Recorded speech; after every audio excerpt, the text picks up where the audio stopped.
Muy buenas tardes con todos ustedes, buenas tardes a todos los que se encuentran ya en la clase del día de hoy. Bueno, con los que no tenemos el gusto de conocernos, mi nombre es Iván Juárez Gutiérrez, soy profesor de anatomía y médico de profesión.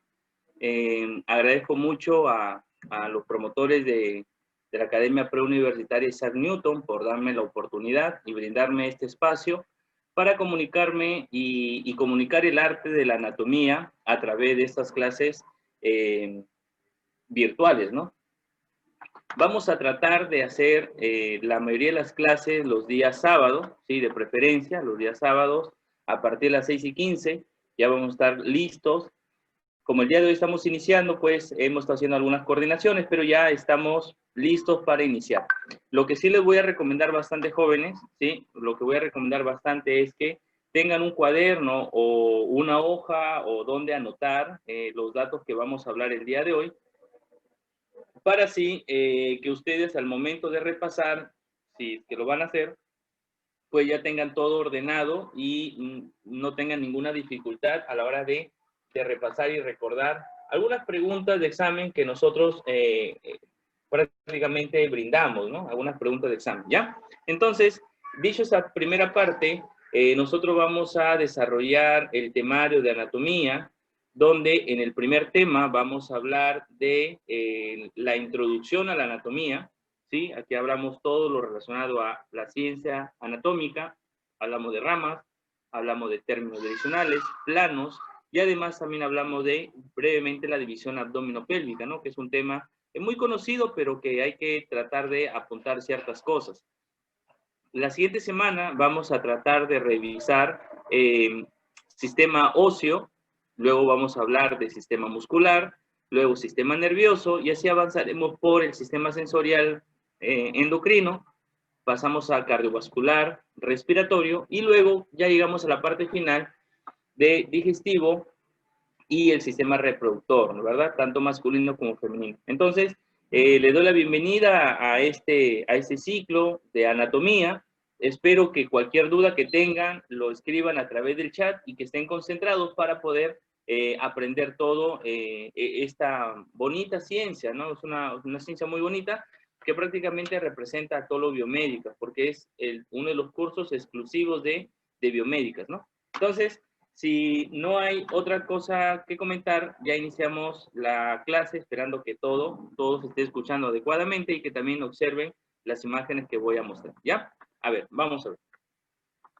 Tenemos aquí, la primera imagen nos habla sobre, ¿sí? Nos habla sobre la definición de anatomía, ¿sí? Definición de anatomía y la definición de fisiología. Pues si nosotros tenemos que recordemos, jóvenes, que la anatomía es la ciencia que se encarga de estudiar, ¿sí? Es la ciencia que se encarga de estudiar el cuerpo humano a través de cortes, según la definición etimológica, pero actualmente sabemos que es la ciencia que estudia las estructuras corporales y las interrelaciones que tiene con sus demás órganos vecinos. ¿Quién es el padre de la anatomía? Pues eso es una pregunta de examen también, llamado Herófilo, ¿no? El padre de la anatomía.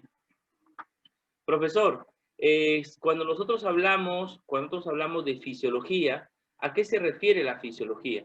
Pues la fisiología será la ciencia, ¿verdad?, que ahora va a estudiar las funciones del cuerpo humano, ¿sí? Todas las funciones del cuerpo humano van a ser estudiadas gracias a la fisiología.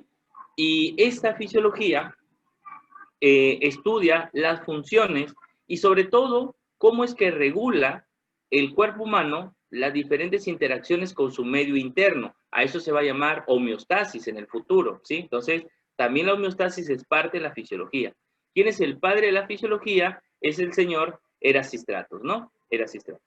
Profesor, ¿cuáles son las ramas de la anatomía? Pues como tú vas a evidenciar, la rama de la anatomía son 6, ¿no? ¿Cuáles son estas ramas de la anatomía? Pues la primera rama de la anatomía se va a llamar anatomía macroscópica, luego avanzaremos a la anatomía microscópica, anatomía aplicada, anatomía de la superficie, la anatomía comparada y la anatomía del desarrollo. Pero aquí tengo que aclarar algo que siempre suele venir en un examen de admisión, ¿no?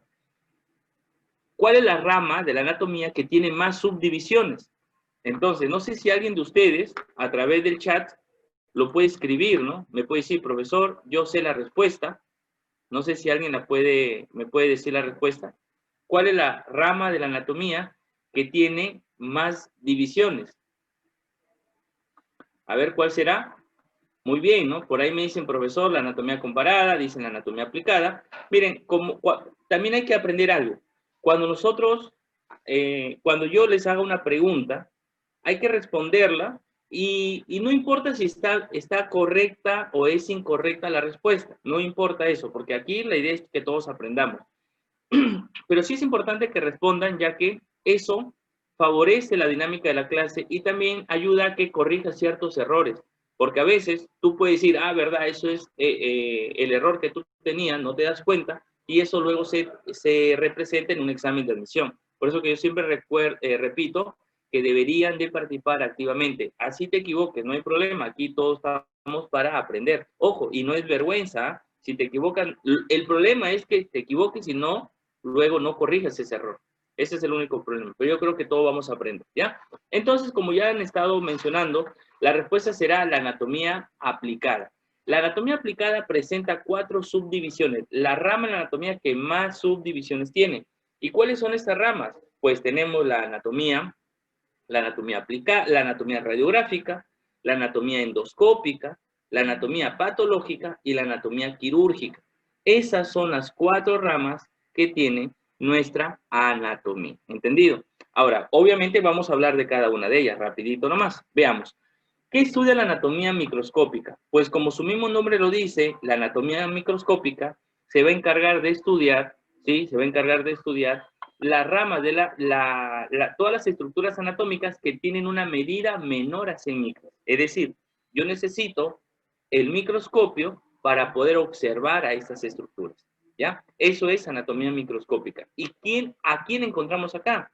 Encontramos a la citología, como la rama que estudia las células, y además vamos a encontrar a la histología como la rama que estudia a los diferentes tejidos. Profe, ¿qué células vamos a estudiar? Pues estudiaremos las células como la neurona, células como el glóbulo rojo, células como el macrófago, etcétera, etcétera. Profesor, y en los tejidos, ahí tú observas los 4 tejidos fundamentales: tejido conectivo, el tejido epitelial, el tejido muscular y el tejido nervioso. ¿Sí? Esos son los tejidos fundamentales. Profesor, ¿qué más tenemos que recordar? Que también ahora vamos a tener una anatomía macroscópica. Esta anatomía macroscópica, ¿de qué se va a encargar, muchachos? Se va a encargar de estudiar ahora todas las estructuras que tengan una medida mayor a 100 micras. Es decir, ya no necesitamos al microscopio para poder observar, ¿sí? Ya no necesitamos al microscopio para poder observar a las estructuras, porque estas se observan a simple vista, ya que tienen una medida mayor a 100 micras. ¿Entendido? Profesor, ¿y qué encontramos en esta anatomía macroscópica? Encontramos 2 ciencias. La anatomía topográfica, que divide el cuerpo para estudiarlo según regiones o según cavidades, ¿entendido? Y ahí tenemos la región torácica, la cavidad pélvica. Por eso que a esta anatomía topográfica se le conoce como anatomía regional, porque estudia regiones y cavidades. Profesor, ¿y la otra rama cuál será? La anatomía descriptiva, la cual se va a encargar de estudiar la morfología y la estructura describiendo los diferentes sistemas de nuestro cuerpo humano. Es decir, si la anatomía topográfica divide al cuerpo en regiones y en cavidades, en áreas, la anatomía descriptiva divide el cuerpo humano en sistemas. ¿Y en qué sistema lo va a dividir? Pues lo va a dividir en sistema nervioso, muscular, endocrino, sistema cardiovascular, sistema respiratorio, sistema reproductor, los diferentes sistemas que tú te imagines. ¿Entendido? Profesor, la anatomía aplicada. ¿Qué hace la anatomía aplicada? Pues esa anatomía lo que va a realizar es que va a llevar a la práctica médica, sí, va a llevar a la práctica médica toda la teoría que hemos estudiado. Es decir, va a aplicar la teoría en la práctica médica. Y por eso que aquí está formada por 4 ramas. ¿Cuáles son las 4 ramas? La anatomía radiográfica es la primera. Esta anatomía radiográfica se va a encargar de estudiar las estructuras de nuestro cuerpo. Mira, pero ahora, gracias a la aplicación de los rayos X, de la tomografía, por si acaso, al que está leyendo TAC, TAC, así, TAC significa tomografía axial computarizada, y REM significa resonancia magnética, ¿sí? Resonancia magnética, y las ecografías, ¿no? Entonces, gracias a los rayos X, gracias a la tomografía y gracias a la resonancia magnética y a las tomografías, nosotros podemos observar el interior de nuestro cuerpo sin realizar ningún corte. Por ejemplo, si yo quisiera saber cómo están en función mis riñones, yo no tendría que abrir el abdomen para sacar el riñón y mirarlo. Ah, mira, está bien. No, simplemente con una ecografía o una tomografía, ¿verdad? Entonces vamos a ver imágenes como esta, mira. Ahí, por ejemplo, si yo quisiera saber, el otro día llegó un paciente, ¿sí? Un paciente me consultó, me dijo, doctor, tengo dolor de cabeza, tengo fiebre, ¿sí? Estoy con bastante sequedad en la garganta, toso, pero es una tos seca, ¿verdad? Y ya tengo una semana con este malestar y no me pasa. Y aparentemente he perdido el sentido del olfato. Entenderás que un poquito más me da el diagnóstico de COVID, ¿no? Él mismo casi me da el diagnóstico de COVID. Entonces me dice, doctor, estoy preocupado porque en el último día, de la noche para hoy, siento dificultad para respirar, ¿no? Entonces yo lo examino y no le encuentro nada malo en sus respiraciones en el pulmón, pero el paciente estaba convencido que era COVID y que quería tratamiento, ¿no? Entonces yo le solicité una plaquita de tórax. Y la plaquita de tórax más o menos fue como esta. Miren acá, una plaquita como esta, donde todo el pulmón está dentro de un color y tamaño normal, ¿sí? No hay ninguna mancha blanca, ¿sí? Una mancha así como esta, miren, una mancha así como esta. Aquí en el pulmón, eso me dice neumonía y es COVID positivo. Así la prueba rápida salga negativa, ¿me entienden? Pero yo tuve necesidad de abrir su pulmón para ver cómo estaba, no, simplemente con la placa, vi la placa, dije, no, no hay nada, listo, señor, le dejé su tratamiento, obviamente paracetamol, porque eso es lo que siempre damos, y ya con eso el paciente se fue tranquilo. Ya pasó hace 4 días, me dice que ya está más tranquilo, ya recuperó el sentido del olfato, ya le duele la cabeza, ya se fue la fiebre, y lo más probable que haya sido un resfrío común, ¿no? Sino que con todo esto de la pandemia, pues apenas duele la cabeza ya piensas que es COVID, quieres estar en UCI, ¿no? Entonces, mira cómo ayuda esa anatomía radiográfica para dar un diagnóstico y un tratamiento médico, ¿no? Y así también podría ser si una persona quiere ver la radiografía de sus manos, si la persona quiere ver también cómo está su región cervical, quizás quiere ver, mira, los dientes que están brotando posterior, ¿verdad? O si de repente se cayó de cabeza, queremos ver si hay alguna fractura en los huesos del cráneo, ¿verdad? También que podría ser eso. Entonces, eso es lo que nos lleva, chicos, ¿sí? Eso es lo que nos lleva a conocer a esa anatomía radiográfica. Por acá me dicen sobre el DPI. Cuando nosotros estudiamos anatomía radiográfica, se le debería de llamar ya no anatomía radiográfica, porque entenderás que se le llamaba anatomía radiográfica porque solo hasta esa época se estudiaba bajo los rayos X, ¿no? Hace 100 años, por ejemplo, no había tomografías. Ecografía, imagínate, pues, ¿no? Ahora, desde la semana 14, 16, ya sabemos si el bebé va a ser varoncito, va a ser mujercita, ¿no? Nosotros ya sabemos, mira. Pero actualmente, hace 100 años, ¿no? Había infinidad de secretos para saber cuándo un bebé iba a ser varón o mujer. Pero la ciencia ha avanzado y tanto así que esa anatomía radiográfica, como nos dice Ami, debería de cambiar de nombre. Ya no debería llamarse solamente anatomía radiográfica o radiológica. Debería llamarse anatomía del diagnóstico por imágenes. ¿Sí? Diagnóstico por imágenes. En iniciales de diagnóstico, la P de por y la I de imágenes, ¿no? Famoso DPI. Sí, DPI, diagnóstico por imágenes, porque utilizamos imágenes como la radiografía, tomografía, resonancia magnética, ecografía, para determinar una enfermedad y un diagnóstico. ¿Entendido, muchachos? Entonces, más o menos esa es la idea de lo que estamos tratando de conversar el día de hoy. Profesor, ¿qué más? ¿Qué otra situación tengo que saber acá? Pues lo que también tenemos que saber, chicos, sí, lo que también tenemos que saber es lo siguiente, ¿ya? También tenemos que saber lo siguiente. A ver, veamos. Tenemos que ver acá, por ejemplo, la mamografía también dentro de anatomía radiográfica. Aquí está la tomografía, mira, para ver el cerebro, ¿verdad? Para ver, no es que si tenga cerebro, sino que si el cerebro está funcionando o hay alguna lesión cerebral, ¿verdad? Cuando una persona se desmayó, etcétera. ¿Qué más, profesor? Podemos ver la resonancia magnética, mira, ahí se observa claramente, ¿no? La imagen, ¿ves? Por ejemplo, acá se ve una tumoración, mira. Y esta tumoración en un corte transversal se ve también en el corte coronal y se ve en el corte sagital. Entonces, ya me dice exactamente dónde está el tumor. Y el médico llegará de frente a operar esa región, mira. Mira, por eso es importante eso, ¿no? Por eso es sumamente importante saber sobre la resonancia magnética. Y mira la ecografía, ¿no? Donde vemos al niño, mira al niño durmiendo, niño bostezando, ¿verdad? El niño con ojo abierto, el niño que está durmiendo, pero de repente también está tratando de chuparse los dedos, porque así son los niños. Entonces, mira, interesante esta anatomía radiográfica. No te olvides, rayos X, tomografía. Otra rama de la anatomía será la anatomía endoscópica. Esa anatomía endoscópica, muchachos, se va a encargar de estudiar el cuerpo humano, pero lo va a hacer a través de unos videos y unas cámaras. Rama de la anatomía que estudia mediante videos y cámaras el interior de órganos huecos y cavidades. Por ejemplo, ¿cuál es un órgano hueco? Un órgano hueco es, por ejemplo, el esófago. Un órgano hueco es el estómago. Un órgano hueco es el intestino. Entonces, nosotros, mira cómo vamos a poner al paciente. Lo ponemos en esta posición llamada inglesa o de cúbito lateral izquierda.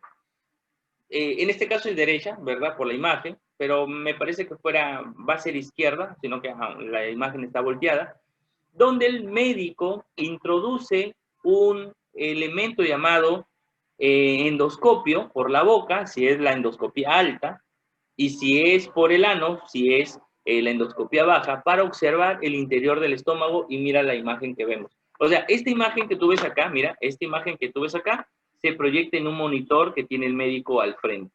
Entonces él va avanzando, conforme va avanzando, ¿sí? Acá tiene un control que mueve la cámara, va mirando todo, ¿no? El interior. Mira, por ejemplo, estas son las arrugas del estómago, ¿no?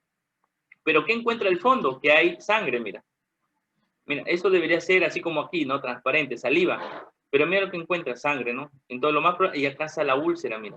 Acá hay una pequeña úlcera que está sangrando. Entonces, lo más probable es que eso sea lo que está generando el sangrado del estómago de esta persona, ¿no?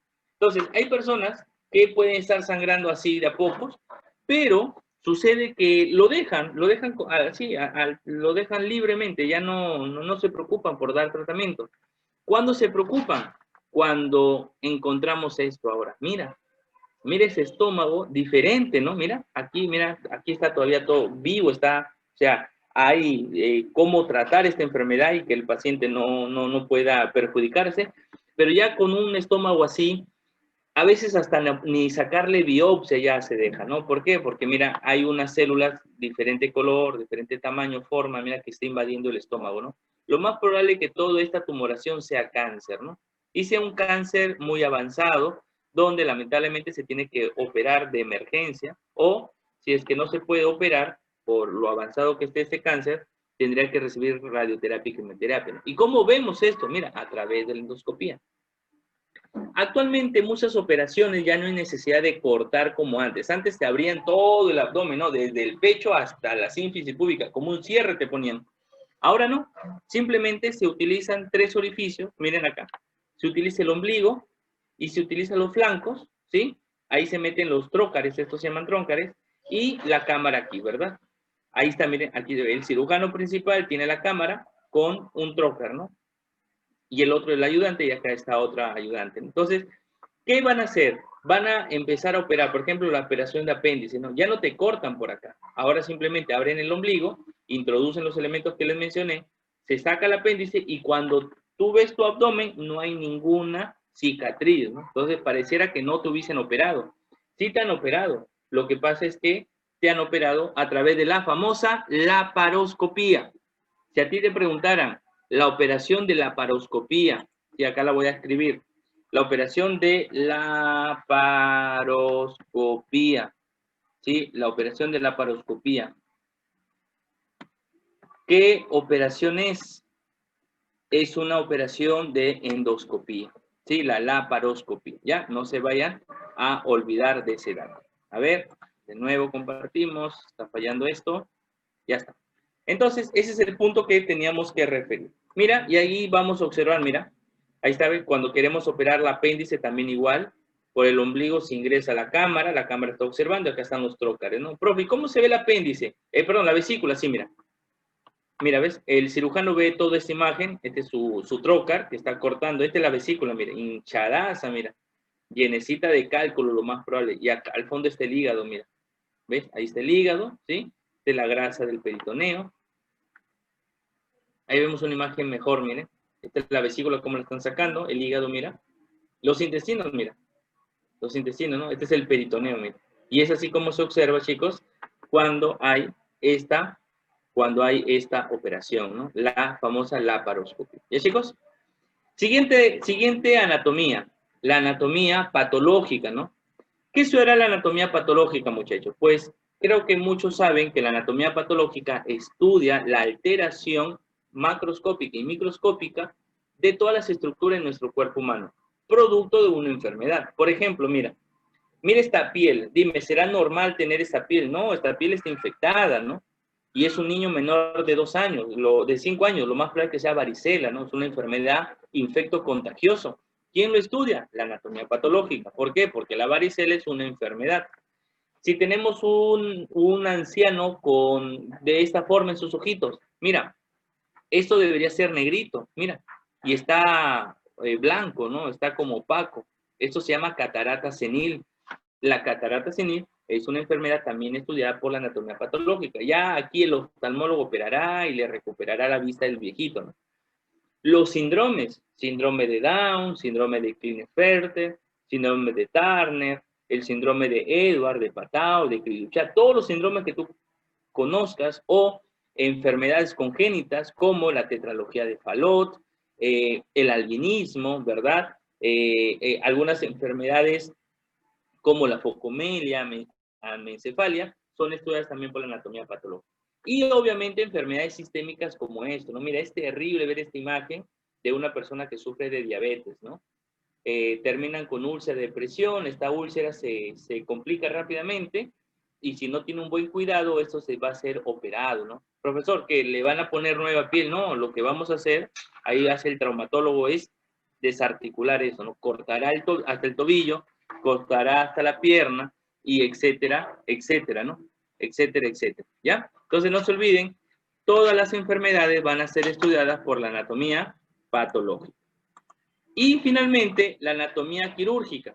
La anatomía quirúrgica será la rama de la anatomía que trata de reparar, ¿sí? Repara y corrige el daño del cuerpo humano a través de una cirugía. Y aquí, por ejemplo, tenemos una enfermedad cardíaca, ¿verdad? Donde el cirujano cardiovascular y de tórax, ¿qué ha hecho? Ha cogido las válvulas de esta persona y las está reparando. Luego este corazón regresa al tórax y sigue funcionando correctamente. Esta anatomía quirúrgica está muy relacionada con la anatomía. Por ejemplo, acá nace la anatomía, ¿no? Nosotros tratamos siempre de operar, ¿no? Mira, tratamos de operar ahí, ¿no? Mira, la anatomía. Mira, acá está la parte del cadáver que nosotros utilizamos para poder operar, ¿ya? Entonces, es así, chicos, como tenemos que tratar de aprender esta porción de la clase, ¿ya? Profesor, ¿qué más? ¿Qué más tenemos que recordar? Tenemos que recordar ahora la anatomía comparada. ¿Qué es la anatomía comparada? La anatomía comparada será la anatomía que se encarga de estudiar, ¿sí?, la presencia de órganos homólogos, órganos análogos y órganos vestigiales. De eso se encarga la anatomía comparada. ¿Quién es el padre de la anatomía comparada? El padre de la anatomía comparada se llama Aristóteles, ¿verdad? Es Aristóteles. Y nosotros vamos a tener la siguiente evidencia, muchachos. ¿Cuál es la evidencia, profesor? La evidencia es la siguiente. Mira, ¿qué es un órgano homólogo? Un órgano homólogo será aquel órgano que tiene el mismo origen embrionario, pero una función diferente. Por ejemplo, ¿cuál es el ejemplo clásico de órganos homólogos? Tenemos el escroto para el varón y los labios mayores para las mujeres. Tenemos el pene del varón y el clítoris de las mujeres. Tenemos la glándula de Cooper en el varón y tenemos la glándula de Bartholin en la mujer. ¿Entendido, chicos? A esos órganos que tienen un origen común, pero una función diferente, se le va a denominar, justamente se le va a denominar los famosos órganos homólogos. Ya no te vayas a olvidar de esa característica. ¿Qué son los órganos análogos? Los órganos análogos serán aquellos que ahora tienen la misma función, pero un origen embrionario diferente. ¿Cómo así, profesor? Ellos van a nacer de diferentes lados, ¿sí? De diferentes, pueden nacer del mesodermo, ectodermo, de cualquiera, pero que cumplen un rol y una función importante similar. A eso se llama órganos análogos, y ahí los tenemos. Por ejemplo, el miembro superior del varón, del hombre, en las patas de los cuadrúpedos, patas anteriores, las aletas de los cetáceos y las alas de las aves, ¿no? Cumplen la misma función a pesar de que tienen un origen diferente. Profesor, ¿y qué es un órgano vestigial? A los órganos vestigiales también se les denomina órganos rudimentarios. Ellos son aquellos que se van a encargar de estar en el cuerpo, pero sin realizar ninguna función. Tú dirás, profesor, ¿por qué? ¿Por qué ya no tienen función? Porque a lo largo de la evolución humana, ojo, no hace 100 años, sino hace miles de años, sí funcionaban en el homínido. Pero conforme el hombre fue evolucionando, de homínido a Homo sapiens sapiens, a lo que actualmente estamos, ciertas partes de nuestro cuerpo ya dejaron de funcionar. Y a eso se le llama órganos vestigiales. Por ejemplo, el coxis. Se dice que el homínido lo tenía y utilizaba obviamente para prenderse de los árboles, ¿verdad? Pero actualmente el hombre, y hace miles de años, el hombre ya no utiliza la cola para trepar los árboles, como sí lo sigue haciendo el mono. Entonces vienen leyes como el uso y el desuso de la Lamarck, que le dice que si un órgano no se usa, se va a atrofiar y se vuelve rudimentario como es. Pero ojo, esto es a lo largo de una evolución. No vayas a pensar, profesor, si no utilizo mi cerebro, se me va a atrofiar y se me va a reducir. No, porque yo creo que sí tú utilizas tu cerebro, sino que no lo utilizas constantemente o quizás no te exiges demasiado en el estudio, ¿no? Pero ojo, no se te va a atrofiar por si acaso. Vas a pensar que luego se va a transformar en órgano vestigial. No. Coxis, el apéndice, las amígdalas, el olfato, tenemos el vello corporal también que no sirve para nada, tenemos los músculos de la oreja, músculo de la nariz, el famoso tercer diente molar, ¿no? El diente del juicio, así se le llama, ¿no? El diente molar, ahí lo vamos a tener. Profe, ¿qué es la anatomía de la superficie? Esa va a estudiar, como su mismo nombre lo dice, la superficie de nuestro cuerpo. Estudiará líneas corporales, marcas y relieves de nuestra superficie. Y aquí vamos a estudiar como relieves más importantes a los dermatoglifos. Tú dirás, profesor, ¿qué son los dermatoglifos? Los dermatoglifos son las famosas huellas digitales, que aquí la vamos a encontrar. Esas son las huellas digitales que tenemos en los dermatoglifos. ¿Ya, chicos? No se olviden de ese dato. Profesor, el dermatoglifo tenemos, vamos a tener lo siguiente, ¿ya? A ver, veamos aquí. Esa es la huella digital, ¿no? El dermatoglifo. Profesor, ¿todas las personas tenemos dermatoglifos? Sí, todas las personas tenemos huellas digitales. ¿Esas huellas digitales son únicas? Sí, son únicas para cada persona y son estudiadas por la anatomía de la superficie. Muchachos, la anatomía del desarrollo. ¿Qué estudia la anatomía del desarrollo? Se va a encargar de estudiar, chicos, la anatomía del desarrollo, se encargará de estudiar el cuerpo humano desde su fecundación hasta la forma adulta, del ser humano, que alcanza los 25 años aproximadamente, ¿ya? Profesor, Y esta forma adulta a la que usted refiere, ¿se alcanza los 25 años? Sí, todo ese periodo, todo ese periodo, desde la fecundación hasta los 25 años, nosotros vamos a tener, ¿sí? Vamos a tener a esta anatomía, ¿verdad? Vamos a tener a esta anatomía. ¿Ya, muchachos? Vamos a tener esta anatomía. Entonces, vamos a ver aquí, mira, la fase embrionaria, preembrionaria, embrionaria y fetal. La preembrionaria de 0 hasta las 2 semanas, donde se fecunda, luego se transforma en mórula, luego a blástula, a gástrula, y a partir de gástrula llega la tercera semana. Y recuerda que de la tercera a la octava semana, a eso se llama la fase embrionaria, donde el embrión va a tratar de formar todos los órganos de nuestro cuerpo. En la fase embrionaria, repito, el embrión empieza a formar todos nuestros órganos y ya después de la octava semana, porque después de eso ya deja de ser embrión, ahora se llama feto, a partir de esta novena semana hasta el nacimiento, el feto empezará a desarrollar todos los órganos necesarios. ¿Ya, muchachos? Aquí vamos a tener esto. Y miren, aquí tenemos, ¿sí? Aquí vamos a tener la imagen de vamos a tener la imagen de la etapa fetal que se da al 5º mes o a las 20 semanas de gestación, ¿sí? La famosa etapa fetal, ¿no? Como ustedes ven aquí, el bebé tiene una posición adecuada, mira, esta posición que tú ves aquí se llama posición fetal justamente, ¿sí?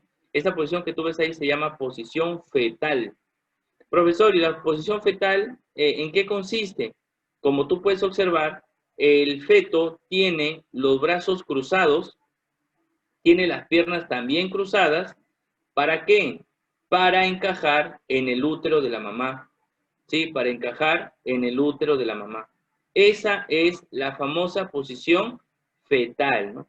Que ya para el nacimiento, la cabeza del bebé se girará hacia abajo, o sea, la cabeza se va a dirigir hacia el útero, en dirección al útero, para que el bebé pueda salir, ¿verdad? Porque tiene que salir el bebé. Entonces, ahí nosotros vamos a tener esta anatomía. Y obviamente aquí nosotros hablamos de las capas germinativas embrionarias. El embrión, como les había mencionado, presenta 3 láminas, ¿no? ¿Cuáles son esas 3 láminas? Tenemos una lámina externa, ¿sí? Tenemos una lámina media y tenemos una lámina interna. Esas 3 láminas van a estar presentes en nuestro cuerpo. Profesor, ¿cuáles son esas 3 láminas? Primera lámina, muchachos. Primera lámina, el ectodermo. Sí, el ectodermo. Del ectodermo nace el sistema nervioso, nace la epidermis, nacerán los anexos, nace el cristalino. ¿Qué más, profesor, qué más nace del ectodermo? Nacerá también el epitelio de la boca, epitelio de las fosas nasales, senos paranasales, etcétera, ¿no? Luego vamos a tener una capa media llamada mesodermo, y en este mesodermo van a nacer todos los músculos, va a nacer el cartílago, nacerán los huesos, nacerá la sangre, el tejido linfoide también, ¿sí? Va a tener aquí también el tejido linfoide, ¿sí? Vamos a tener el oído medio, los mesotelios y también algunos conductos de los genitales, ¿no?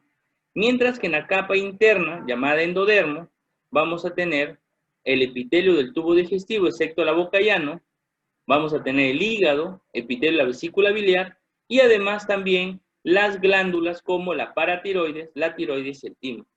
Esta imagen, yo siempre les digo que lo más importante que ustedes deben de recordar es que son 3 láminas que tiene el embrión, que la lámina externa se llama ectodermo, por eso que la palabra ecto significa externo, ¿sí? Para que nunca te olvides, que el término mesodermo significa capa media, porque meso significa medio, y tengo una capa interna llamada endodermo. ¿Entendido, muchachos? ¿Sí? ¿Entendido? Profesor, ¿y qué elementos debo de recordar acá? Pues acá siempre tienes que tratar de recordar, acá tienes que recordar, por ejemplo, lo que yo les recomiendo que ustedes aprendan de todo esto, porque aquí es memoria, muchachos. ¿sí? Aquí es full memoria. Que recuerdes, del ectodermo mínimamente, ¿sí? Del ectodermo mínimamente, recuerdes que del ectodermo recuerdes el sistema nervioso. Yo creo que con eso, suficiente, muchachos, para que ustedes vayan aprendiendo. Al menos sistema nervioso, ectodermo y epitelios, basta con eso. Suficiente con que tú aprendas eso. Del mesodermo, ¿qué debes de recordar? Del mesodermo recordar que aquí nacen todos los músculos, ¿sí? De aquí nacen todos los músculos, nacen también el tejido conectivo, como base, al menos eso.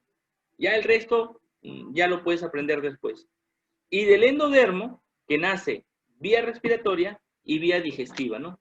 El resto ya lo vas a ir aprendiendo de a poco. Al menos eso trata de memorizarlo, ¿ya? Seguimos. ¿Cómo se organiza el cuerpo humano? Los niveles de organización estructural del cuerpo humano están organizados de la siguiente manera. Eso se organiza como si fuera una pirámide, muchachos. ¿Sí? Imagínate una pirámide, aquí la vas a ver, mira la pirámide. Obviamente, para llegar hasta la punta de la pirámide, tienes que pasar, mira, hasta llegar a la punta, mira aquí, por favor, miren aquí. A ver, uy, uy, uy. A ver, se movió esto. Sí, se movió. Ahí está, creo. No sé si ya lo logran ver. Listo, creo que así lo ven, ¿no? Profesor, ¿qué es lo que tengo que ver aquí? Lo que tienes que ver aquí, es que en la base de esta pirámide, nosotros encontramos, ¿sí? En la base de esta pirámide, nosotros encontramos, ¿sí? En la base de esta pirámide, nosotros vamos a encontrar al nivel químico. Profesor, ¿y qué es el nivel químico? Es el nivel de menor jerarquía, ¿sí? Es el nivel de menor jerarquía que tiene, ¿sí? Nivel de menor jerarquía que tiene esta pirámide llamado organismo, ¿sí? Profesor, en ese nivel químico, ¿qué vamos a tener? Vamos a tener todos los órganos esenciales para la vida, muchachos. ¿Y cuáles son los órganos esenciales para la vida? Vamos a tener los bioelementos, vamos a presentar también los elementos secundarios, presentaremos los oligoelementos y además vamos a tener el agua y el CO2. Recuerda que el agua, ¿sí? Recuerda que el agua será una sustancia inorgánica, ¿verdad? Junto con el CO2 que van a favorecer nuestro cuerpo. ¿Ya, chicos? Eso básicamente es en el nivel químico. Después del nivel químico pasamos a nivel celular, donde tenemos la célula como elemento más importante. Esta célula se encarga de reparar todo nuestro cuerpo y cuando estas células, que repito, es el elemento más importante, cuando esta célula se organiza, se junta en grupo, va a formar el nivel de los tejidos. Los tejidos, se entenderán, van a ser 4, y ahí tenemos una mnemotecnia, la mnemotecnia es común, ¿sí? Donde la letra E es epitelial, la sílaba CO, conectivo, la sílaba MU, muscular, y la N de nervioso, ¿no? Tenemos tejido epitelial, conectivo, muscular y nervioso. Esos son los 4 tejidos fundamentales que tenemos. Los tejidos se organizan, muchachos, ¿sí? Los tejidos se organizan y me van a dar como resultado ¿a qué? Me van a dar como resultado el nivel orgánico. Y en el nivel orgánico, ¿qué encontramos? Obviamente, chicos, vamos a encontrar a los diferentes órganos, ¿no? Órganos como los músculos, órganos como el corazón, órganos como el cerebro, ¿verdad? Y cuando estos órganos se reúnan, me van a formar el nivel de los sistemas, ¿no? Y este nivel de sistemas vamos a tener 4 sistemas especialmente. Tendremos el sistema de relación, tendremos el sistema de coordinación, vamos a tener también el sistema de nutrición, tendremos el sistema de perpetuación, ¿no? Profe, ¿de qué se encarga el sistema de relación? Ese sistema de relación se va a encargar de justamente relacionar el mundo interno con el mundo externo. ¿Entendido? Eso hará el sistema de relación. Profesor, ¿quién está formando el sistema de relación? Ese sistema, chicos, lo forma, ¿sí? Este sistema lo forma el sistema esquelético, el sistema muscular y el sistema sensorial, ¿no? Eso lo forman estos sistemas. Cuando hablamos de sistema de coordinación, vamos a tener aquí en cuenta al sistema nervioso y el sistema endocrino. Profesor, y en el sistema de nutrición vamos a tener al cardiovascular, tendremos al respiratorio, tendremos al digestivo y tendremos al urinario.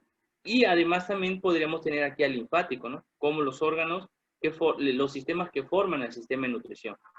Y finalmente el sistema de perpetuación, como su mismo nombre lo dice, va a perpetuar, ¿no?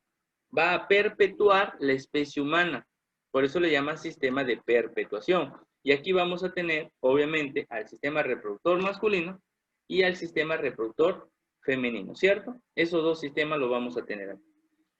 Profesor, el conjunto de todos estos sistemas que me va a formar el nivel organismo, el nivel de mayor jerarquía, por si acaso, ¿sí? El nivel de mayor jerarquía será el del ser humano o también llamado organismo, ¿ya?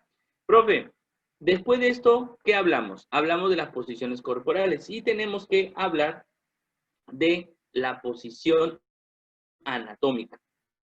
Cuando hablamos de posición anatómica, ¿sí? Cuando hablamos de posición anatómica, nos referimos a la posición, como tú puedes observar, de donde el paciente, ¿sí? Donde el paciente se encuentra, ¿sí? Donde el paciente se encuentra de esta forma, mira.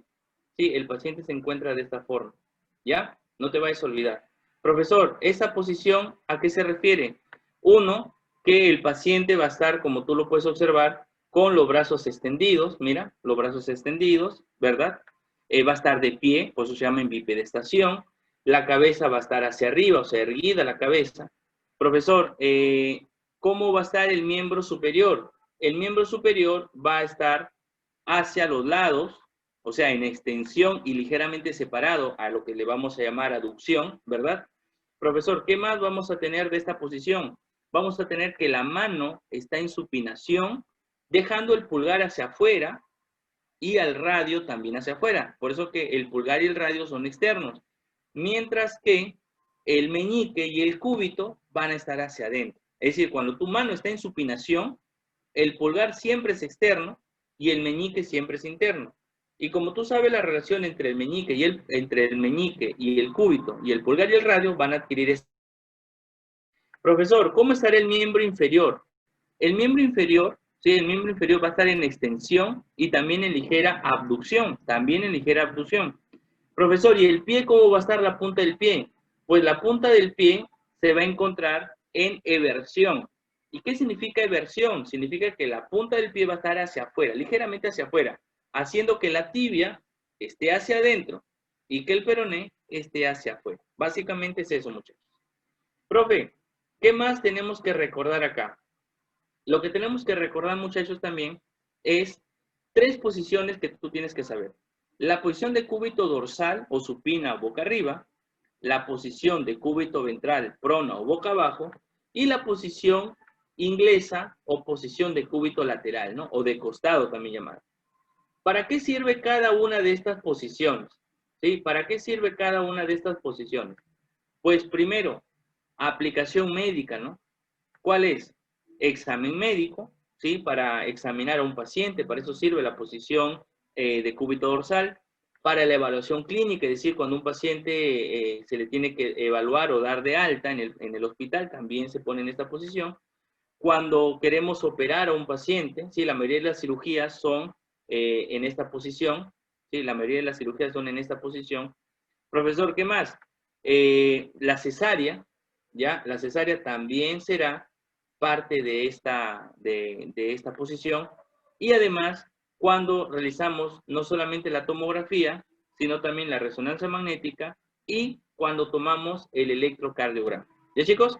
Esos son los elementos que tú tienes que recordar sí o sí de la posición de cúbito dorsal. Profesor, otra posición que tenemos, la de cúbito ventral, ¿no? Esta de cúbito ventral sirve para los masajes de rehabilitación. Profesor, ¿para qué más sirve esta posición? Sirve obviamente también ¿para qué?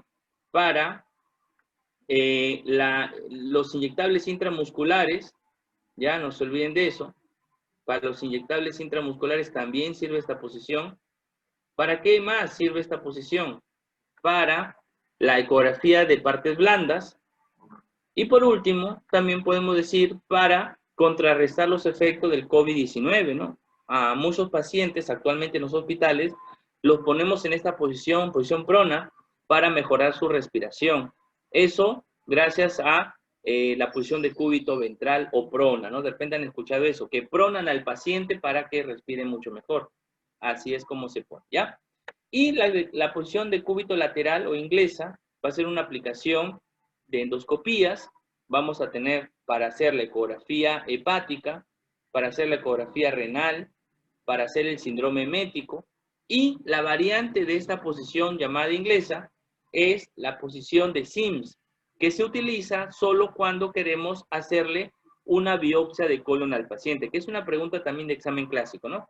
¿Cuál es la posición que adopta un paciente, sí, posición que adopta un paciente en la biopsia, para la biopsia de colon? La respuesta tiene que ser la posición de Sims, ¿entendido? Profesor, ¿qué otra posición tenemos que estudiar? La posición mahometana, ¿ya? La posición mahometana o genupectoral. Esta posición, junto con la posición de Kraske navaja, que es una posición prácticamente quirúrgica solamente, ¿sí? Sirve cuando vamos a operar. Tenemos la posición también de litotomía o ginecológica, ¿no? Que es la posición que adopta la mujer para la atención del parto, ¿no? Para la atención del parto. Entonces, veamos las aplicaciones, muchachos. ¿Cuándo utilizamos posición mahometana? Cuando queremos hacerle el famoso masaje prostático, ¿no?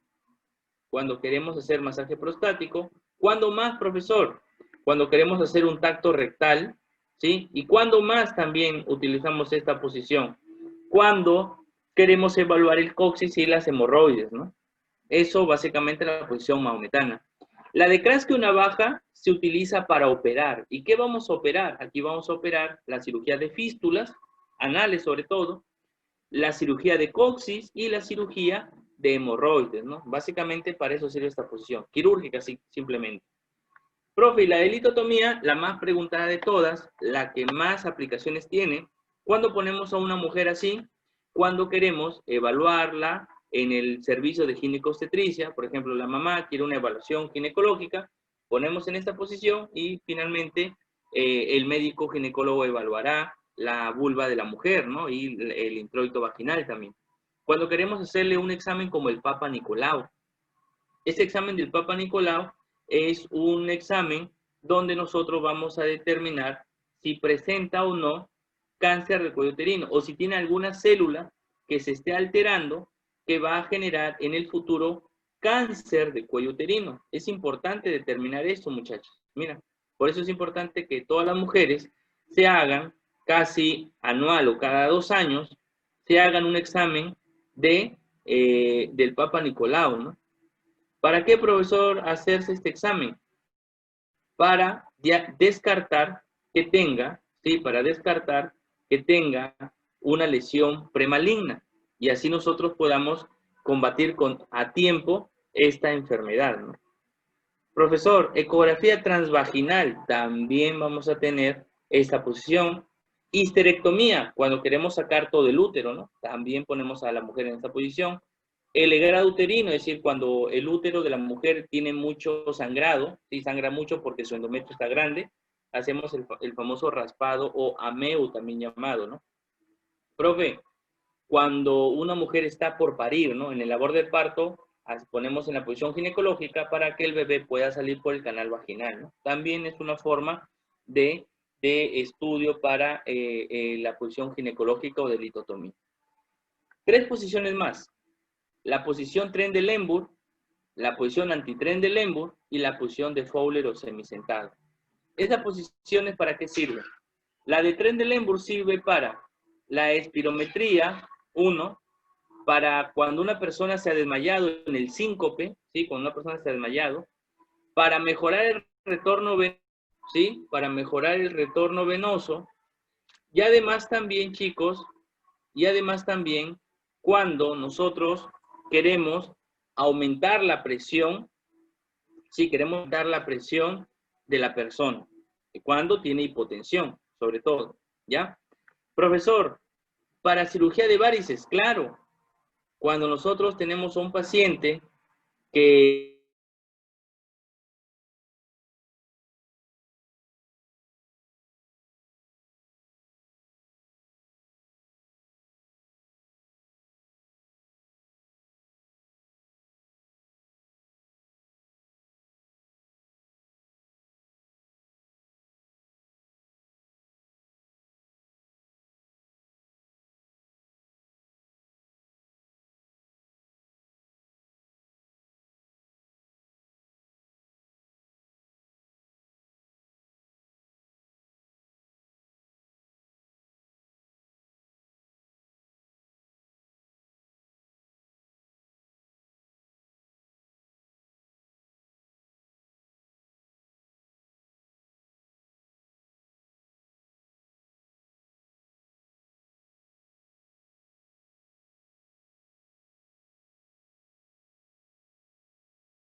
¿sí?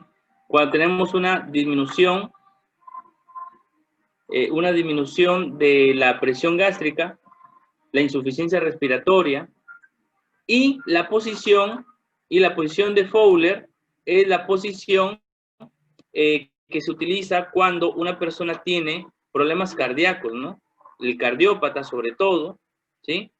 Cuando una persona quiere pasar una evaluación oftalmológica o simplemente cuando una persona también quiere ser evaluado a través de la especialidad de otorrino-laringólogo, ¿no? Esas son las especialidades y esas son las aplicaciones clínicas que tiene la famosa posición de Fowler, ¿no? Posición de Fowler. Ya, chicos, no se vayan a olvidar de esos datos que estamos mencionando, ¿ya? ¿Qué más, profesor? ¿Cuáles son las dos últimas posiciones?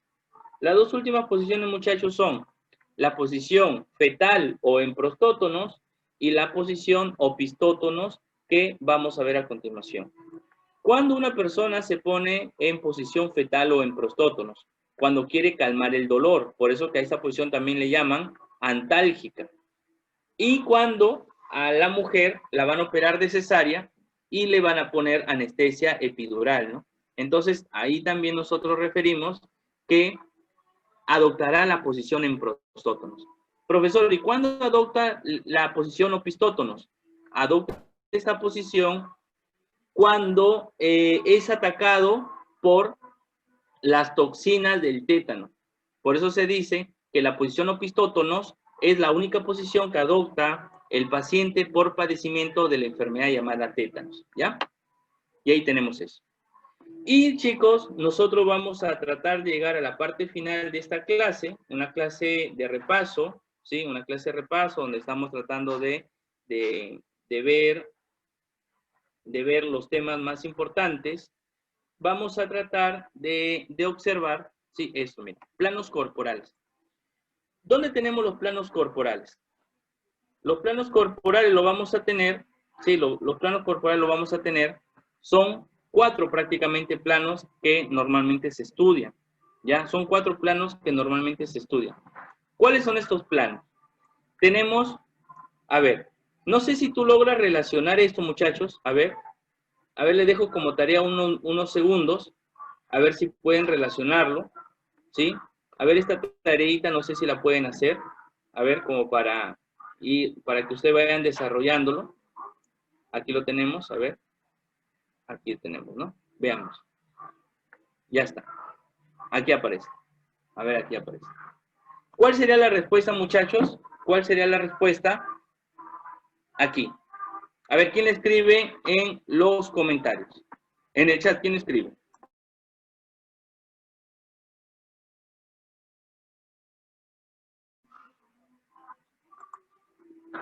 A ver, chicos, ¿cuál sería la respuesta?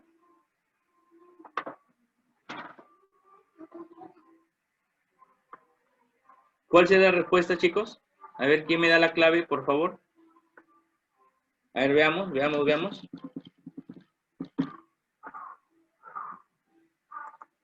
A ver, de los participantes, chicos, ¿quién me da la clave? ¿Con qué empezaría, con qué número empezaría este primer paréntesis? Por aquí me están respondiendo. A ver, ¿será verdad? Veamos. Veamos si es verdad. ¿Sí?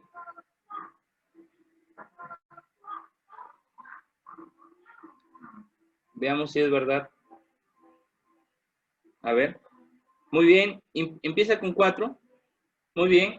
La posición que nos permite dividir el cuerpo en anterior y posterior definitivamente se llama la posición frontal, ¿no? ¿Cuál es el siguiente?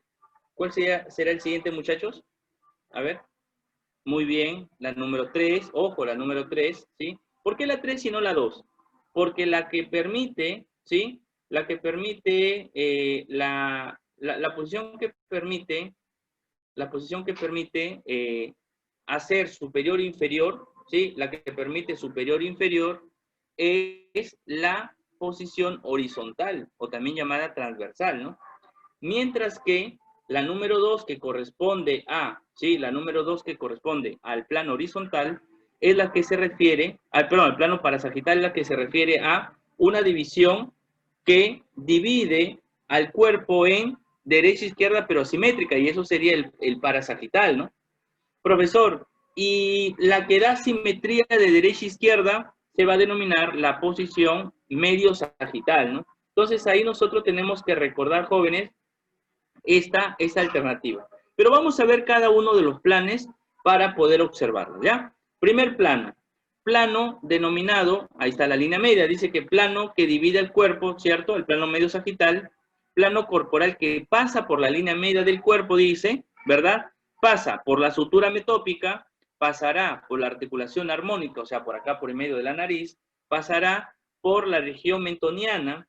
¿Qué más, muchachos? Va a pasar también por el esternón, pasará por el ombligo y por la sínfisis púbica, ¿no? Entonces, es así, chicos, como nosotros vamos a recordar al plano medio. Y eso, todo lo que aparece en negrito es la línea media, metópica, la armónica, mentoniana, esternón, ombligo y sínfisis púbica, es la línea media de nuestro cuerpo. Y esa línea media de nuestro cuerpo va a separar al cuerpo en dos porciones pero iguales o simétricas. A eso se le va a llamar la simetría externa del cuerpo, ¿entendido? Profesor, ¿y ahora qué ocurre si el plano pasa paralelo? Si el plano pasa paralelo, pues nosotros vamos a hablar del plano parasagital. Es un plano que pasa paralelo a la línea media. ¿Cuáles son los planos más conocidos? La línea medio clavicular, ¿sí? La línea medio clavicular y la línea medio axilar. Profesor, ¿y qué va a hacer esto? Lo que va a hacer es dividir al cuerpo en dos porciones, pero ahora asimétricas o desiguales.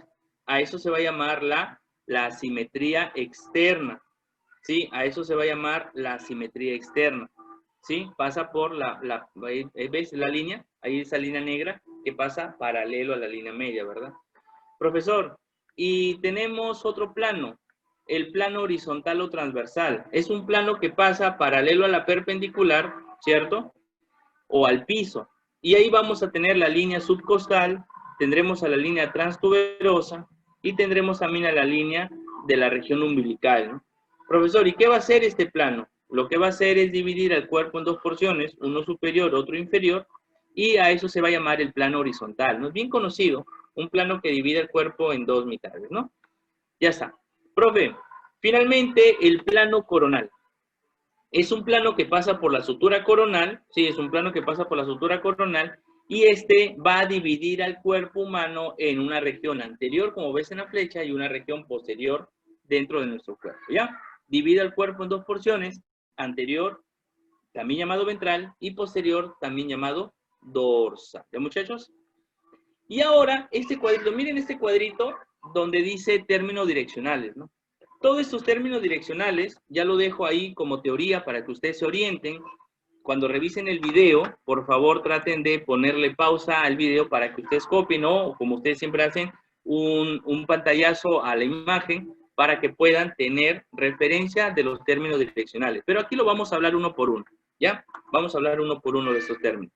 Por ejemplo, el primer término, superior, se refiere a lo que está hacia arriba, llamado cefálico o craneal también. Y al inferior le llaman a lo que está hacia abajo, también podálico o caudal, ¿ya? Profesor, ejemplo, aquí tenemos. A ver, apliquemos este término, ¿no? ¿Cómo se aplica este término? Pues pulmón superior, intestino inferior, ¿verdad? Así sería, ¿no? A ver, muy bien, pulmón cefálico, o sea, superior, y el intestino inferior o podálico, ¿no? Ahí tenemos eso. Profesor, otro ejemplo. A ver, ustedes, el corazón y el estómago. Aquí están los puntitos, miren. Miren los puntitos acá están. Corazón y el estómago, ¿no? ¿Quién sería superior, muchachos? A ver quién me responde. ¿Quién sería superior? A ver, por favor, ayúdenme. A ver, por aquí están contestando. Muy bien, corazón sería superior, excelente. Muy bien, muchachos. El corazón sería superior. Y ahora, ¿quién sería inferior? Obviamente, por obvia razón, el inferior sería el estómago, ¿no? Muy bien, a ver, otro ejemplo. A ver, otro ejemplo. Tenemos aquí. Mira, tenemos la vista lateral, ¿no? En esta vista lateral tenemos esto. A ver, veamos. Veamos aquí. A ver. Ya está. A ver, uno más. Aquí va a aparecer. Disculpen, chicos, estamos poniéndolo acá. Aquí aparece. Listo. A ver, ¿qué sería el hígado en relación, ¿verdad? El hígado en relación a la vejiga. A ver, ¿quién me ayuda? ¿Qué será el hígado? Muy bien. A ver, ¿qué sería el hígado, chicos? ¿Quién me ayuda? ¿Qué sería el hígado en relación a la vejiga? Pues el hígado será, muy bien, superior, dice Alexandra. Muy bien, a ver, vamos a ver. Muy bien, el hígado es craneal o superior, muy bien. ¿Y qué será la vejiga? ¿Qué será la vejiga? Pues obviamente la vejiga será inferior. Muy bien, vejiga caudal o inferior, ¿no? Excelente, muchachos. Excelente. ¿Qué más tenemos? A ver, otro ejemplo. A ver, cerebro y médula espinal. A ver, ¿quién sería superior, chicos? Cerebro y médula espinal. ¿Quién será superior? El cerebro, así es. Muy bien. Ya ves, chicos, así la participación, muy bien, se vuelve activa eso, ¿no? Mientras que la médula espinal es inferior. Muy bien. Vamos a ver otro. Pero ahora, ¿qué ocurre si yo utilizo a elementos del sistema nervioso, al encéfalo, por ejemplo? Mira, por ejemplo, ahí tengo el cerebro y tengo el cerebelo, ¿no? Ya yo no utilizo superior ni inferior, ¿sí? Ahora, ¿qué utilizo? Si yo hablo de cerebro y cerebelo, pues yo hablo de que el cerebro es rostral y el cerebelo va a ser caudal, ¿no? Eso es lo que también tenemos que recordar. Rostral solo se utiliza cuando hablamos del encéfalo. Si no hablamos de encéfalo, pues aquí no vamos a tener en cuenta esto. Profesor, a ver otro ejemplo. Tenemos mesencéfalo, tenemos protuberancia y ahora tenemos, ¿sí? Ahora tenemos el bulbo raquídeo. Veamos. Profe, veamos ahora.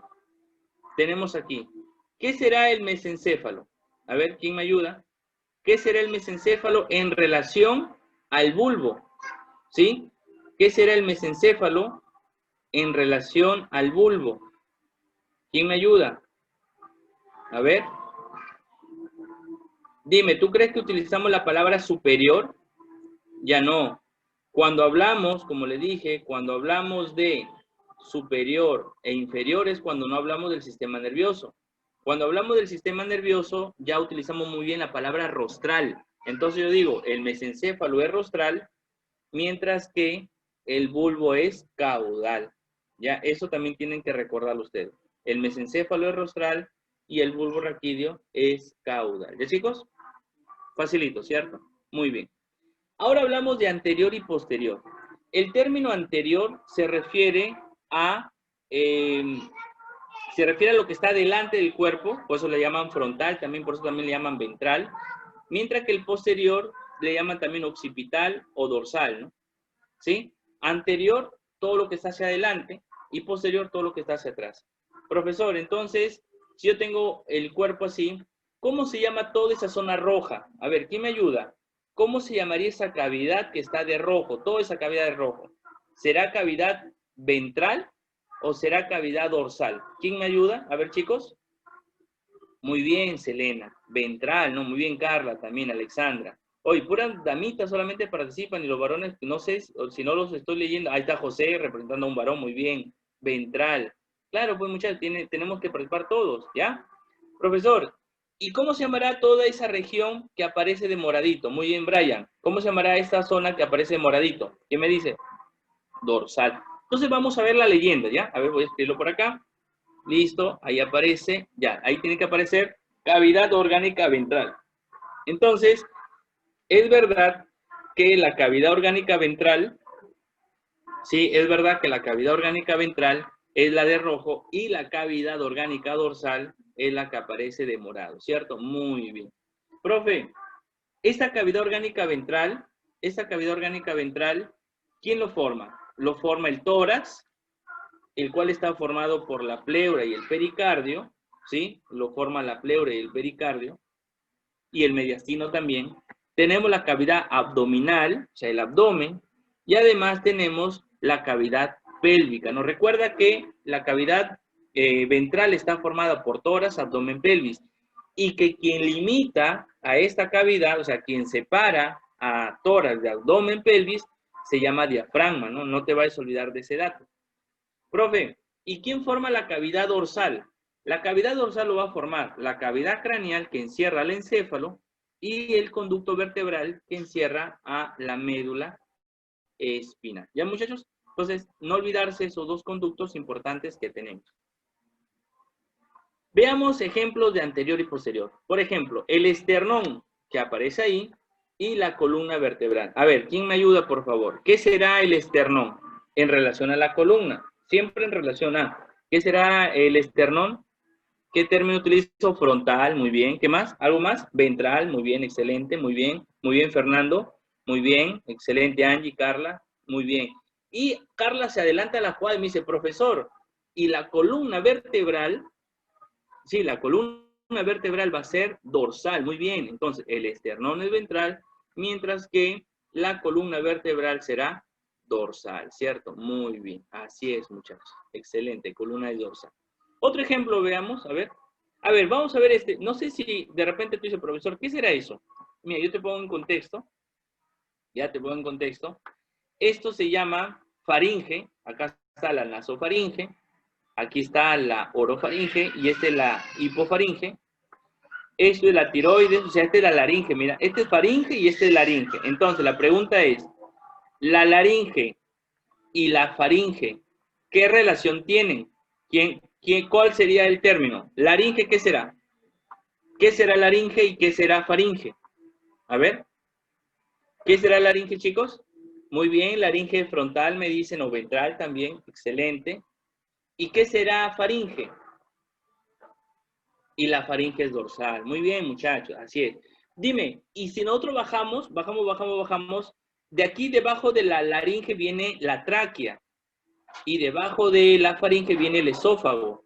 Te pregunto, tráquea que está aquí, mira aquí el puntero, por favor.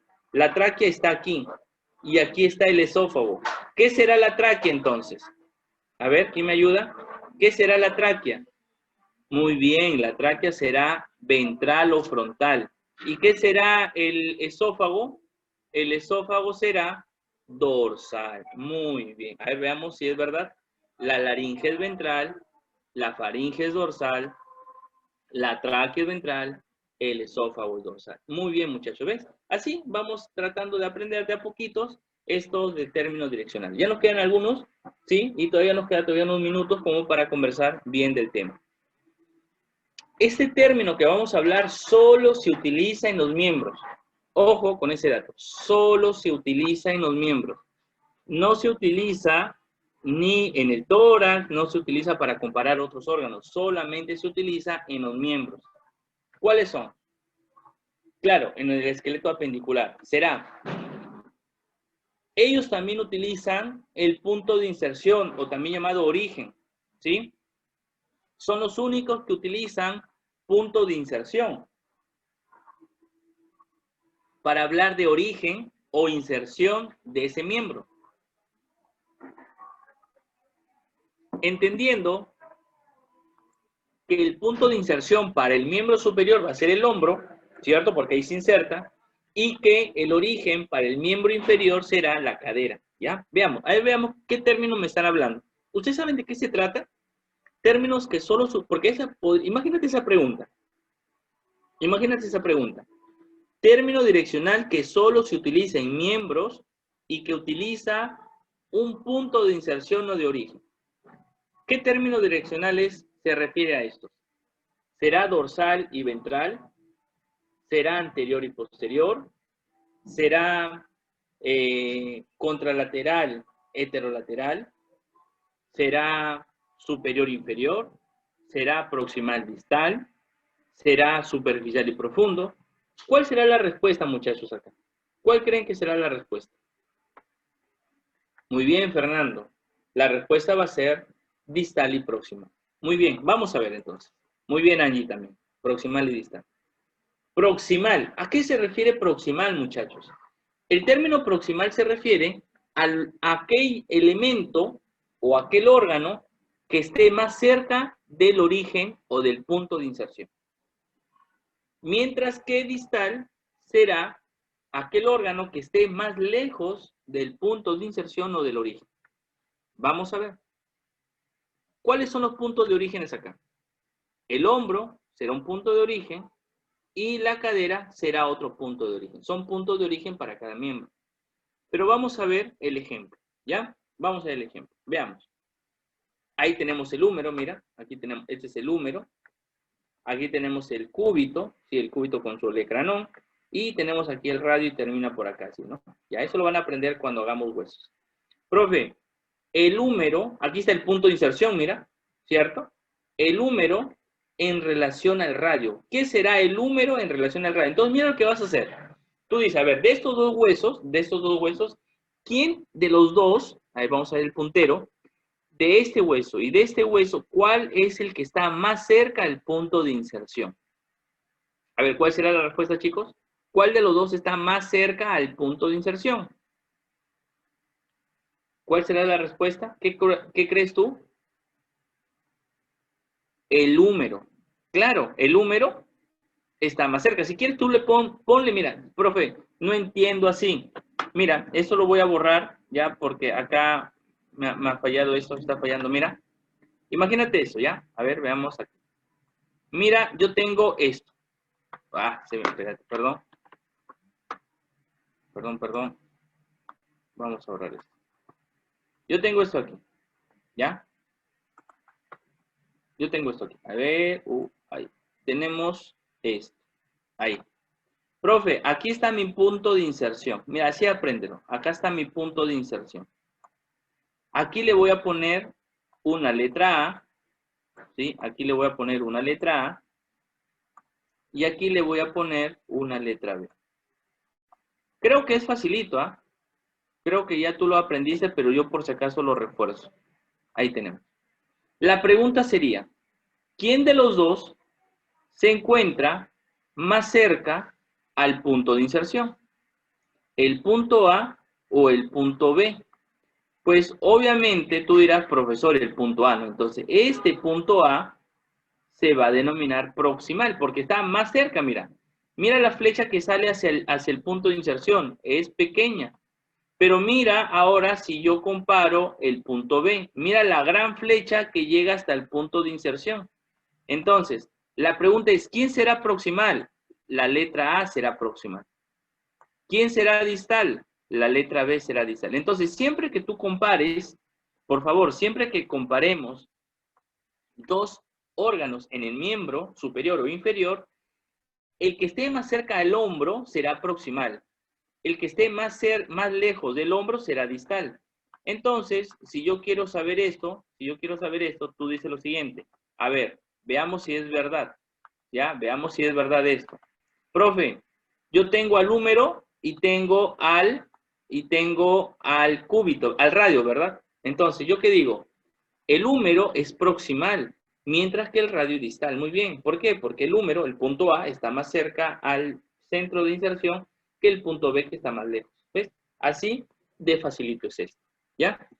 Aquí lo tenemos, ya lo habíamos hablado, ¿verdad? Muy bien, ya está. Ahora, contralateral y homolateral.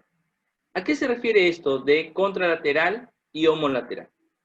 Cuando yo hablo de ipsilateral, me refiero a órganos que están en el mismo lado del cuerpo. Y cuando yo hablo de contralateral, se refiere a órganos que están en lados opuestos a nuestro órgano. Vamos a ver. Ahí está, mira, nuestro abdomen. Y ahora comparamos. Por favor, compara primero los blancos. Por ejemplo, este blanco, ¿sí? Que este blanco sea la vesícula, ¿ya? Que este blanco sea la vesícula, ¿sí? A ver, entonces le ponemos aquí la vesícula, ¿no? Aquí está. Esta es la vesícula. V de vesícula. Y aquí le ponemos la A de apéndice. La pregunta sería, ¿la vesícula y el apéndice están al mismo lado o no? Claro, porque el apéndice está en el lado derecho y la vesícula también está en el lado derecho. Como ambos están al lado derecho, amigos, a eso se llama ipsilateral o contralateral. Profesor, no me quedó claro. Vamos a ver otro ejemplo. Aquí tenemos el vaso, pero vaso aquí es con B, ¿sí? Aquí tenemos el vaso. Y aquí vamos a tener el colon. Entonces yo digo, vaso está a la izquierda, acá arriba. El colon está a la derecha, a la izquierda, aquí abajo. Entonces, si el vaso está a la izquierda y el colon sigmoides está a la izquierda, ambos también son llamados ipsilaterales. Profe, ¿y qué tal si yo comparo uno de la derecha y uno con la izquierda? Pues ahí tienes la definición de contralateral, que son órganos que se encuentran en lados opuestos. Por ejemplo, el colon, ¿sí? Por ejemplo, el colon ascendente, ¿sí? El colon ascendente, aquí le ponemos el colon A, colon ascendente, que está en la derecha, con el colon D, el colon descendente que está a la izquierda. Estos dos colon, el colon ascendente está a la derecha y el colon descendente está a la izquierda. ¿Cómo se llaman a esos órganos? Se le llamarán órganos contralaterales porque se encuentran en lados opuestos. El ejemplo clásico aquí es vaso, ¿sí? El ejemplo clásico aquí de contralateral es vaso, que está aquí. ¿Con qué? Con la apéndice que está aquí. Ese es el ejemplo clásico, chicos. Apéndice con vaso. Ah, tú dices, apéndice lado derecho, vaso lado izquierdo, listo, contralateral. ¿Ya? Espero se haya quedado claro ese último término que estamos utilizando. ¿Ya, chicos? Entonces, a ver, veamos. Ese es el último término direccional ya para acabar la clase del día de hoy. ¿Sí? Mira, bacán, ¿no? Hemos terminado y veamos términos direccionales de externo e interno. ¿Cuándo yo digo que es medial o interno? Cuando está cerca de la línea media, por ejemplo. Aquí tenemos el abdomen. Mira, esta es la línea media, ¿verdad? Uy, esta es la línea media. ¿Ya? A ver, veamos esto acá. Ya está. Aquí tenemos la línea media. Profesor, esta es la línea media, ¿no? Mira, línea media que está aquí. Quien está más cerca de la línea media se llama medial. Quien está lejos de la línea media se llama lateral. Por ejemplo, aquí. El esternón, por ejemplo, mira. El esternón. En relación a la clavícula, ¿no? Esternón y clavícula. ¿Quién de los dos está más cerca de la línea media? El esternón, pues. A eso se llama medial. Profesor, la clavícula está fuera de la línea media. Clavícula lateral. A ver, el recto y el apéndice. Mira, el recto y el apéndice. A ver, chicos, ayúdenme, por favor. Ya para terminar la clase. El recto y el apéndice. El recto, ¿qué será? ¿Lateral o medial? A ver, ¿quién me ayuda? A ver, Fernando, Carla, Angie, Alexandra. Muy bien, Selene, excelente. Es medial. ¿Y el apéndice qué será? Según esta terminología. ¿Qué será el apéndice? Lateral. Muy bien. A ver, otro ejemplo. El colon ascendente y el colon transverso. ¿Qué será? ¿Qué será el colon ascendente? A ver, chicos. Colon ascendente, ¿qué será? Muy bien, lateral, me dicen. Profe, ¿y el colon transverso?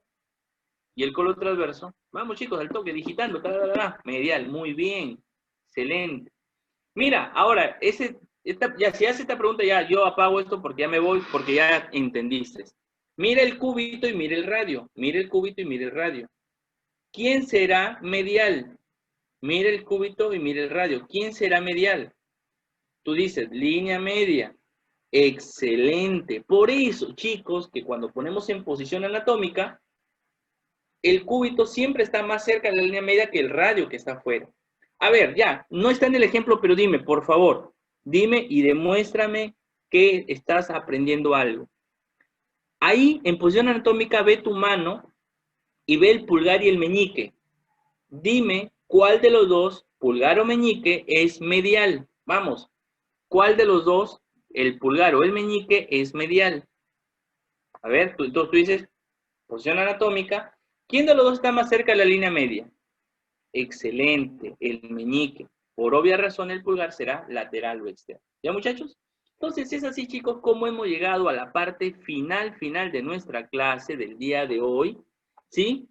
Pero yo le tengo una imagen final, que es esta, donde hablamos de la división abdominopélvica. Nosotros no podemos terminar la clase si no al menos mencionamos esta división.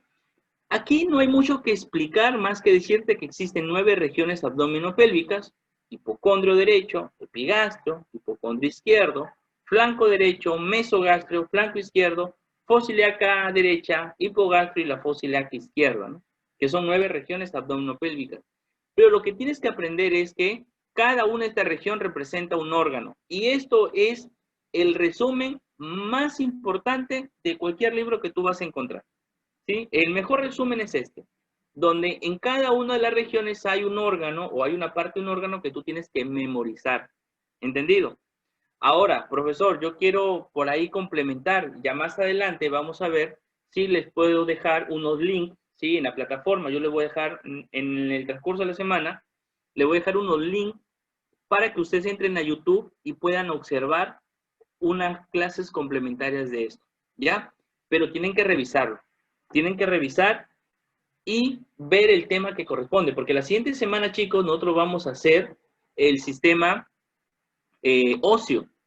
Vamos a hablar de tejido óseo y de huesos, así que tenemos que avanzar y ustedes tienen que venir ya con los datos puntuales para que en este tiempo que vamos a hablar desarrollemos todo el tema.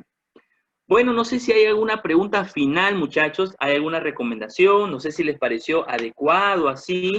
Obviamente también vamos a utilizar pizarra cuando sea necesario, ¿sí? Aquí yo tengo una pizarrita de unos 6 metros cuadrados más o menos, pequeña nomás que tengo, para poder desarrollar una pizarra en vivo, ¿no? O sea, porque a veces también es importante combinar, ¿no? O sea, no solamente, yo soy de los convencidos que la anatomía se aprende con imágenes.